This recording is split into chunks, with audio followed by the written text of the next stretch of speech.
Se tu tá achando que investir em renda fixa vai te isentar de qualquer risco, tu tá enganado e eu vou te provar. Fica comigo até o final desse vídeo.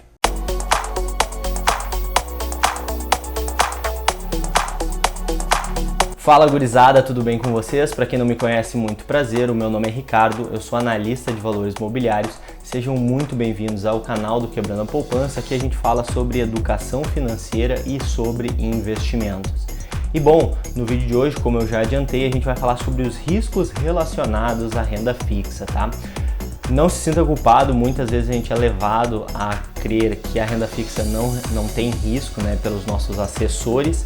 Então, assim, fica comigo que eu vou te mostrar alguns dos riscos que estão relacionados a esse tipo de ativo financeiro, tá bom? Vamos começar então pelo risco de crédito, ou conhecido também popularmente como risco de calote, né? Aquela situação clássica que tu vai pro bar com um amigo teu, ele disse que esqueceu a carteira e promete te pagar na próxima vez.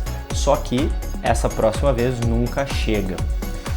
Na renda fixa é um pouquinho diferente, né? O calote ele acontece quando as partes, né, ou digamos assim, quem está tomando dinheiro emprestado não cumpre o que foi combinado, sendo isso não pagando tudo que foi prometido ou pagando numa data futura, tá? Então assim, qualquer tipo de quebra de contrato, de acordo que foi feito no momento do investimento relacionado ao montante a ser devolvido, né, que é o principal mais os juros, está relacionado com o risco de crédito. O segundo risco, que ele é um pouquinho menos conhecido que o primeiro, né, que é o risco de mercado. O risco de mercado, ele tem três conceitos muito importantes que a gente vai entender aqui. Mas basicamente ele é o risco do cenário macroeconômico mudar, né, depois que a gente fez o investimento na renda fixa. O primeiro conceito que é muito importante a gente entender é duration, né? A duration ou duration do título de renda fixa, que basicamente o que é? É quanto tempo seria necessário para o investidor recuperar aquele dinheiro que foi investido, então o montante o principal, pegando, né, ou usando apenas o pagamento do cupom daquele título de dívida. O cupom é o pagamento dos juros, né? Alguns têm juros semestrais, outros o pagamento é só no final, mas se a gente levasse em consideração esse fluxo de caixa, quanto tempo seria necessário para o investidor reaver aquele dinheiro que foi emprestado? Basicamente, ele é uma medida de sensibilidade daquele título de dívida ou da carteira de renda fixa de um investidor, certo? Para aqueles que gostam de regras, uma regra geral que pode funcionar para orientar um pouco o nosso entendimento sobre o duration é que para cada 1% de variação na taxa de juros, o teu título vai variar na direção oposta 1% para cada ano da duration, tá? Então, por exemplo, se a tua duration é de 10 anos e a taxa de juros subiu em 1%, aquele teu título ele vai se desvalorizar 1 vezes 10, né? Então 10% frente a essa alteração da taxa de juros. Um segundo conceito que é muito importante é a marcação a mercado, né, que é muito utilizada para alguns títulos de renda fixa, para alguns fundos de investimento também, certo? Que é quanto que seria o valor justo de todos os ativos, né, ou daquele ativo específico, ou da carteira de ativos naquele dia. Esse conceito ele perde um pouco da sua utilidade em momentos de muita volatilidade do mercado, momentos de crise, né, que nem a gente viu no ano passado e tal. Então, assim, ele é para ser usado, mas com algumas ressalvas.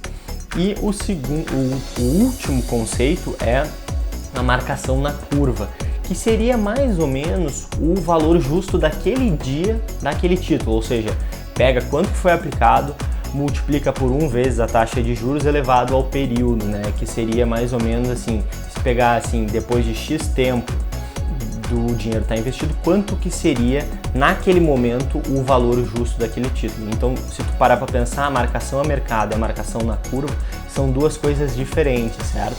Então a gente tem que entender muito bem esses conceitos para a gente entender também o risco de mercado. Além dele, a gente tem também o risco de liquidez, né? Que quando a gente está falando em renda fixa, a gente está comprando o título de dívida de algum lugar, de alguma entidade, de algum país, enfim. Então, quando a gente empresta aquele dinheiro e a gente combina que a gente vai deixar aquele dinheiro investido por um certo período de tempo, a gente não pode simplesmente pegar e resgatar a qualquer momento, né?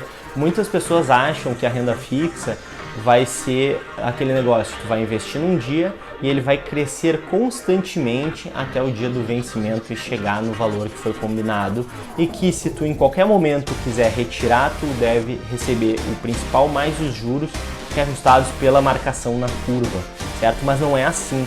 A gente tem que a promessa de pagamento é só naquele vencimento. Então, se tu precisar vender o teu título antes, tu tem que achar outro investidor que esteja disposto a comprar ele de ti.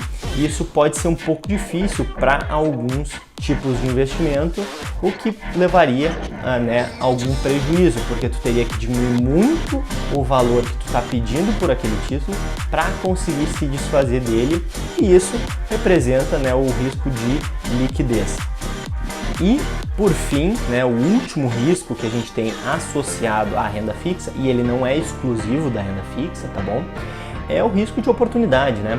Sempre que a gente toma uma decisão de investimento, a gente está correndo esse risco de oportunidade ou custo de oportunidade também, né? Por quê? Porque o custo de oportunidade está relacionado a todas as outras alternativas que a gente tem naquele momento para aquele dinheiro que a gente está querendo investir.